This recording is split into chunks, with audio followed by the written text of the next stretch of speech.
En direct du Vélodrome national de Saint-Quentin en Yvelines, Galastar en piste, en partenariat avec Bimojo, le casque lumineux ultra sécure.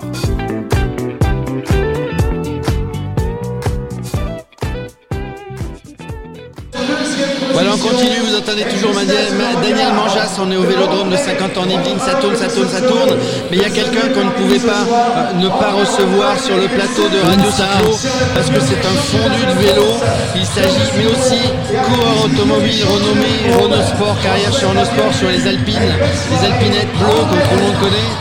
Sur R5 et tout. Après, ah non, pas sur R5. Pas sur R5. Bon, c'était avant.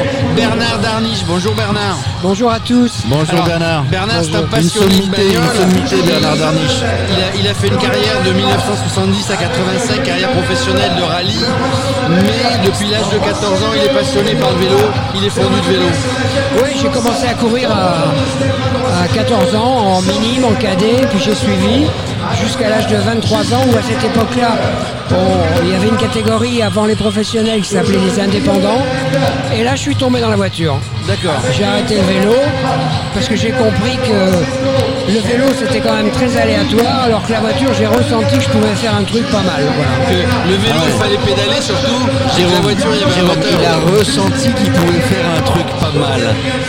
C'est exceptionnel, j'aime beaucoup. Quelle modestie. Exactement, quelle modestie. C'est souvent la marque des grands champions, des gens qui ont eu des très beaux résultats, ce qui est votre cas, Bernard. Vous aviez quand même, on ne devient pas coureur automobile comme ça avant de faire du vélo. Si, par hasard. Parce que j'ai rencontré l'automobile en prenant un pilote en stop qui était en panne. D'accord. En forêt de Fontainebleau, j'ai fait sa connaissance, je suis devenu son coéquipier pendant 3 ans. Par mimétisme, à côté, j'ai tout appris. Un jour, il m'a fait faire mon premier rallye, un gros rallye, le rallye du Touquet que j'ai gagné. Le deuxième, je l'ai gagné. Et à cette époque-là, il y avait Robert Chapat et Jean-Michel Lelio qui étaient dans les télés. Ils m'ont propulsé dans les médias parce qu'ils se sont dit, merde, un mec qui vient du vélo, qui gagne coup sur coup 2 rallyes comme ça, on se le prend en main. Et ça a été le décollage. Ça a été le décollage. Est-ce qu'on a pilote officiel pour Renault? Pour Renault, pour Alpine, pour le groupe Fiat, pour Ferrari, toujours en rallye, hein, jamais de F1. Ah non, c'est un autre métier. Hein. Les courses de côte. Courses de côte, oui. J'ai gagné le Mans. Hein. D'accord. Avec une Rondeau et Jean Ragnotti.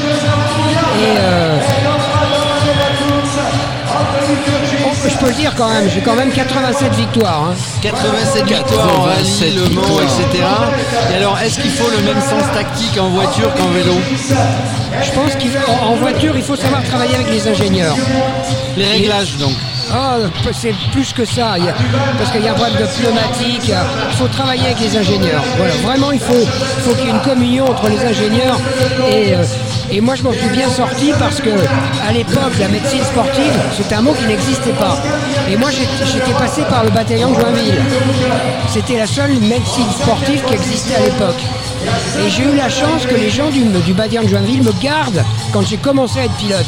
Donc j'avais 20 ans d'avance en termes de préparation physique sur tous les pilotes. C'est très important. C'est très important. C'est fondamental. C'est fondamental. Effectivement, que ce soit dans le sport, je dirais plus classique, un petit peu comme le vélo, qui demande un effort physique évidemment très important. C'est le corps qui est la machine. Vous, c'est la concentration, c'est effectivement l'effort lors du pilotage qui est intense. Pour piloter en course, il faut que le cerveau soit à 100%. C'est ça. Et si c'est mieux, s'il est à 110%. Mais quand on a une fatigue du corps corporel, musculaire, le cerveau ne fonctionne plus à fond. Exactement. Et on a des problèmes.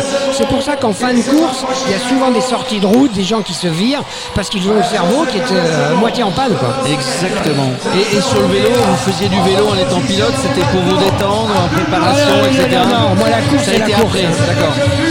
Détendre, c'est un mot que je ne connais pas. D'accord.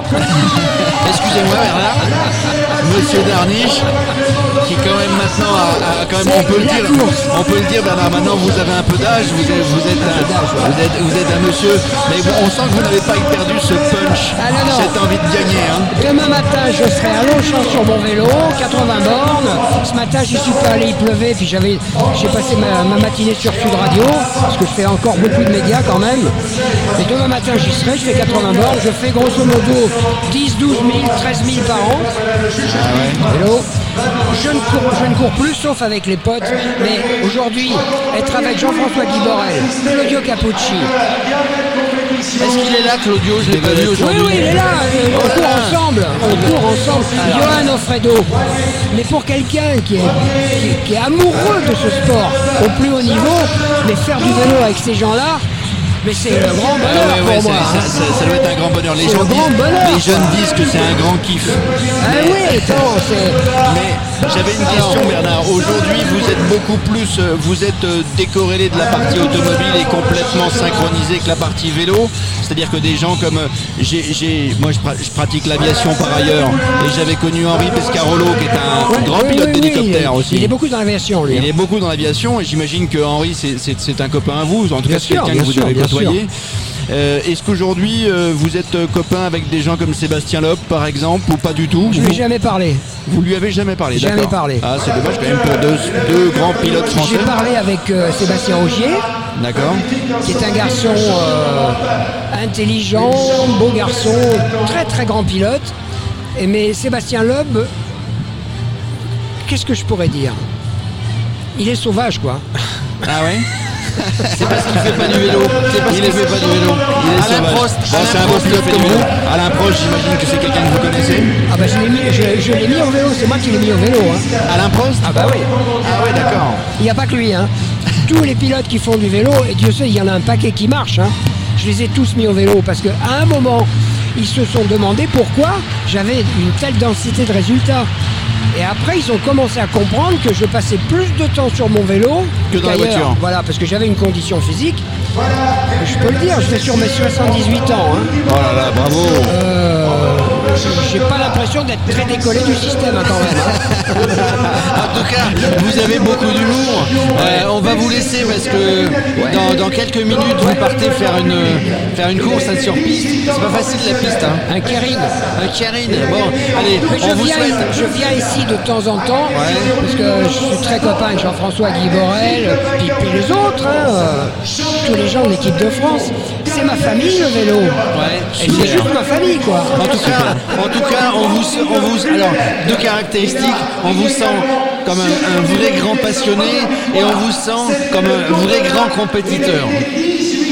C'est ma raison de vivre, la compétition. Ouais, on sent qu'il y a de la gagne, derrière. J'espère que le jour où je n'aurai plus cet état d'esprit de compétition, je voudrais mourir tout de suite. D'accord. Comme ça, on n'en parle alors, on ne vous le souhaite pas. En tout cas, on a pris beaucoup de plaisir à vous avoir sur le plateau de Radio Cyclo. Très belle personnalité, monsieur Darniche. Et faites du vélo, ça vous resterez en bonne santé. Alors justement à ce propos, pour la sécurité, Bernard, et vous qui êtes à Longchamp, peut-être que vous faites du vélo aussi un petit peu en ville, on vous recommande un casque qui est super, un casque qui s'appelle Bimojo. C'est un casque qui effectivement assure la sécurité des pratiquants parce qu'il y a les éclairages, on peut mettre des clignotants, il est relié, je vois que vous avez un Apple Watch, vous êtes connecté, on peut en fait effectivement connecter le casque à l'Apple Watch. Il y a un chiffre qu'il faut rappeler. On entend beaucoup de cyclistes se faire bousculer. Il faut savoir que sur la route, il y a 40% des gens en voiture, écoutez bien ce que je vais vous dire, qui n'ont pas une vue adaptée pour voir un cycliste à 20 mètres. Waouh. 40%, c'est pas rien. C'est énorme, 4 Ce sur sont des 10, chiffres, c'est têtu les chiffres. Bien sûr. Ils n'ont pas 5 dixièmes à chaque œil, c'est-à-dire qu'ils sont miro. C'est ça. Et donc dangereux. On l'a dit, ils sont dangereux, donc il faut être visible. Pour être visible, mettez le casque Bimojo. Merci Bernard. Bonne course. Merci. En direct du Vélodrome national de Saint-Quentin en Yvelines, Galastar en piste, en partenariat avec Bimojo, le casque lumineux ultra sécure.